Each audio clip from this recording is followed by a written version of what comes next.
મિત્રો, નહીં મમરા કે નહીં કોઈ જાતના પૌવા, માત્ર 2 જ વસ્તુથી એકદમ ક્રિસ્પી ચટાકેદાર ચેવડો બનાવવાની રીત શેર કરું છું. વેકેશનમાં બાળકો માટે ડબ્બો ભરીને મૂકી દો અને જ્યારે પણ બાળકોને નાની નાની ભૂખ હોય ફટાફટથી કાઢીને એન્જોય કરી શકે એવો ટેસ્ટી અને મજેદાર બને છે. તો ચાલો રીત જોઈ લઈએ. આ ચેવડો બનાવવા માટે તમારે મમરાની જરૂર નહીં પડે કે ચોખાના પૌવાની પણ જરૂર નહીં પડે અને મકાઈના પૌવાની પણ બિલકુલ જરૂર નહીં પડે. આપણે આ ચેવડો સિમ્પલ માત્ર 2 જ વસ્તુથી બનાવીશું, પણ એટલો સરસ ચટપટો, ટેસ્ટી અને મજેદાર બને છે કે તમે ડબ્બો ભરીને રાખશો તો પણ ઝડપથી ખૂટી જશે. ત્યાર પછી આપણે 1 વાટકી જેટલો બેસન લઈશું. અહીંયા તમે બેસન અથવા તો ચણાનો લોટ પણ લઈ શકો છો. અને હવે આપણે એક મિક્સિંગ બાઉલ લઈશું. અહીંયા બેસનને આપણે સરસ રીતે ચાળી લેવાનો છે, જેથી એના અંદર જે કાંઈ અશુદ્ધિ હોય એ પણ નીકળી જાય અને સાથે સાથે એના ગાંઠા પણ સરસ રીતે ભાંગી જાય. આજની જે ચેવડો બનાવવાની રીત છે એકદમ અલગ છે. ઇન્સ્ટન્ટ ફટાફટથી તમે ઝડપથી બનાવીને તૈયાર કરી શકો છો અને ખરેખર બાળકોને એટલો પસંદ આવશે કે આ ચેવડો જેટલો પણ બનાવશો ને એટલો ઓછો પડશે. હવે જુઓ, અહીંયા આપણે 1 વાટકી બેસનને સરસ રીતે ચાળીને તૈયાર કરી લીધો છે. હવે આપણે આ જ ગરણીમાં 3 ચમચી જેટલો ચોખાનો લોટ ઉમેરીશું. અહીંયા તમારી પાસે જો ચોખાનો લોટ અવેલેબલ ન હોય તો તમે એકદમ ઝીણો રવો, જે બારીક દાણો આવે છે, એને સરસ રીતે ગ્રાઇન્ડ કરી પીસીને ઉપયોગમાં લઈ શકો છો. હવે બંને લોટને સરસ રીતે મિક્સ કરી દઈએ. ત્યાર પછી ઉમેરીશું સ્વાદ પ્રમાણે મીઠું અને થોડો ચપટી જેટલો જ આપણે અહીંયા મરચા પાવડર ઉમેરવાનો છે. ત્યાર પછી બધી જ વસ્તુને સરસ રીતે મિક્સ કરી લઈશું અને જે વાટકીના માપથી આપણે બેસનનો લોટ લીધેલો છે એ જ વાટકીના માપથી આપણે અહીંયા પાણી લઈશું અને આ રીતે ધીરે ધીરે પાણી નાખી વિસ્કરની મદદથી મિક્સ કરતા જશું. પાણીને આપણે એક સાથે નહીં નાખીએ, કેમ કે જો એક સાથે નાખીશું તો ગઠ્ઠા થઈ જશે, જેથી થોડું થોડું પાણી ઉમેરતા જવાનું છે અને આ રીતે વિસ્કરની મદદથી મિક્સ કરતા જવાનું છે. અહીંયા તમે જોઈ શકો છો કે બેટર એકદમ સરસ લોટ જેવું બંધાઈ ગયું છે. હવે આપણે ફરી થોડું પાણી ઉમેરીશું અને મિક્સ કરતા જશું. બેટર બનાવવા માટેની આ એકદમ સરળ પદ્ધતિ છે. એક સાથે પાણી નાખીશું તો લમ્સ બનવા લાગશે અને પછી એ લમ્સ ભાંગતા પણ આપણને ઘણી વાર લાગી જશે. હવે પહેલા કરતાં બેટર થોડું ઢીલું બન્યું છે, પણ હજી આપણે જેવું જોઈએ એવી કન્સિસ્ટન્સીમાં બન્યું નથી. તો વાટકીમાં બચેલું પાણી છે એમાંથી ફરી થોડું પાણી ઉમેરીશું. જુઓ, આ રીતે બેટર થોડું થોડું ઢીલું થતું જાય છે. હવે છેલ્લે જેટલું પાણી વધ્યું છે એ બધું જ પાણી ઉમેરી દઈએ અને સરસ રીતે મિક્સ કરી લઈએ. આ રીતે એકદમ સરસ ઘોળ બનીને તૈયાર થશે અને અહીંયા તમે એનું ટેક્સચર પણ જોઈ શકો છો.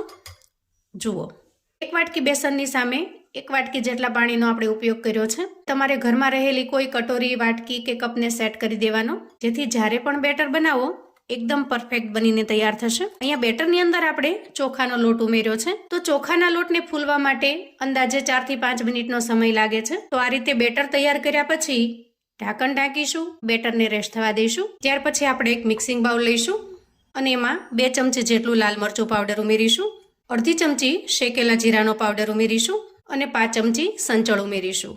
અડધી ચમચી જેટલો આમચૂર પાવડર ઉમેરીએ, જેનાથી ખૂબ જ મસ્ત ચટપટો ટેસ્ટ બને છે. અને સ્વાદ પ્રમાણે મીઠું ઉમેરીશું. આપણે અહીંયા સંચળ ઉમેર્યું છે તો મીઠું ઉમેરવામાં એ વાતનો ખ્યાલ રાખવાનો. અને છેલ્લે ઉમેરીશું 1 ચમચી જેટલી દળેલી ખાંડ અને ત્યાર પછી સરસ રીતે મિક્સ કરી લઈશું. તો અત્યારે આપણે ચેવડા માટે એકદમ સરસ ટેસ્ટી એવો મસાલો તૈયાર કર્યો છે. આ મસાલાથી ચેવડો ખૂબ જ ચટપટો, ટેસ્ટી, ટેંગી લાગે છે અને ચેવડાનો ટેસ્ટ બજારના પેકેટમાં જેવો આવે એવો સરસ બને છે. તો ચેવડા માટે આપણે એકદમ સરસ મજાનો ટેસ્ટી, ટેંગી, ચટપટો મસાલો બનાવીને તૈયાર કરી લીધો છે. હવે તૈયાર થયેલા મસાલાને આપણે સાઈડ પર મૂકીશું અને બેટરને ચેક કરીશું. અહીંયા બેટર એકદમ પરફેક્ટ તૈયાર થઈ ગયું છે. શરૂઆતમાં આપણે જ્યારે બનાવ્યું એના કરતાં થોડું ઘાટું બન્યું છે. ત્યાર પછી આપણે ગેસ ઓન કરીશું અને ગેસ ઉપર એક પેનની અંદર થોડું તેલ ગરમ થવા માટે મૂકી દઈશું. હવે જુઓ, આ રીતનો જારો આપણા બધાની પાસે ઘરમાં અવેલેબલ હોય છે. આપણે આ જારો ઉપયોગમાં લેવાનો છે. ગેસની ફ્લેમને મીડિયમ પર રાખી સૌથી પહેલા તેલને સરસ રીતે ગરમ કરી લેવાનું છે. તેલ થોડું ગરમ થાય એટલે આપણે થોડું અમથું મિશ્રણ નાખીને ચેક કરી લઈએ. આ રીતે ઝડપથી ફટાફટથી ઉપર આવવા લાગે એનો મતલબ છે કે તેલ સરસ રીતે ગરમ થઈ ગયું છે. તેલ સરસ રીતે ગરમ થઈ જાય એટલે આપણે ઉપર આ રીતે જારો રાખીશું અને જારામાં ચમચાની મદદથી થોડું મિશ્રણ ઉમેરીશું. આ રીતે આપણે ફેરવતું જવાનું છે. એકદમ સરસ બુંદી પડે છે, જુઓ, અને એકદમ સરસ ક્રિસ્પી પણ બને છે. તો તો થોડો અમથો ગોલ્ડન બ્રાઉન કલર થાય, સોનેરી કલર થાય એટલે આપણે એને કાઢી લઈશું. અને એ જ રીતે બધા જ મિશ્રણમાંથી આપણે આ રીતે બુંદી પાડીને તૈયાર કરીશું. અહીંયા જારાને ખાસ આ રીતે ફેરવતો રહેવાનો છે, જેથી એક જગ્યાએ ઢગલો ન થઈ જાય અને સરસ રીતે તૈયાર થઈ જાય એટલે આપણે એને બહાર કાઢી લઈશું. તૈયાર થયેલી બુંદીને આપણે આ રીતે સ્પાઈડર જારાની અંદર લઈ લઈએ, જેથી વધારાનું જે કંઈ એક્સ્ટ્રા તેલ હશે એ પણ નીકળી જશે. આપણે અહીંયા છેલ્લી બેચ તળીને તૈયાર કરી લીધી છે. ત્યાર પછી 1 વાટકી જેટલા શિંગદાણા લઈશું અને આ ગરમ તેલની અંદર એને પણ સરસ રીતે તળી લઈશું. શિંગદાણાને તળાતા બિલકુલ વાર લાગતી નથી, માત્ર 2 મિનિટની અંદર જ સરસ રીતે તળાઈ જાય છે. અને આ રીતે એની સ્કિન ફાટવા લાગે એટલે સમજવાનું કે સરસ રીતે તળાઈ ગયા છે. જો વધારે પડતા સમય સુધી રહેવા દઈએ તો એ કાળા પડવા લાગે છે અને ટેસ્ટમાં પણ થોડા કડવા લાગે છે. તો આ રીતે કલર ચેન્જ ન થાય અને સરસ રીતે તળાઈ જાય એ રીતે તળી લઈશું. ત્યાર પછી થોડા મીઠા લીમડાના પાન લઈએ અને એને પણ સરસ રીતે ફ્રાય કરી લઈએ. ત્યાર પછી આ રીતે એક પોળું અને મોટું વાસણ લઈએ અને એમાં તૈયાર કરેલી બુંદી ઉમેરી દઈએ. વાહ, જુઓ તમે એનો અવાજ સાંભળી શકો છો. એકદમ ક્રિસ્પી કરારી બને છે. ખરેખર ચોખાના પૌવાના મમરાને પણ પાછો પાડી દે એવો સરસ ટેસ્ટી ક્રિસ્પી આ ચેવડો બનીને તૈયાર થશે. અહીંયા હું તમને તોડીને બતાવું. જુઓ, હવે તૈયાર થયેલી બુંદીમાં આપણે તળેલા શિંગદાણા ઉમેરીશું અને સાથે સાથે તળેલો મીઠો લીમડો પણ ઉમેરીશું અને સરસ રીતે મિક્સ કરી લઈશું. અને ક્રિસ્પીનેસ તો મિત્રો એકદમ ગજબની ક્રિસ્પીનેસ છે, જે કદાચ તમે મમરાના ચેવડામાં કે પૌવાના ચેવડામાં ક્યારેય નહીં જોઈ હોય.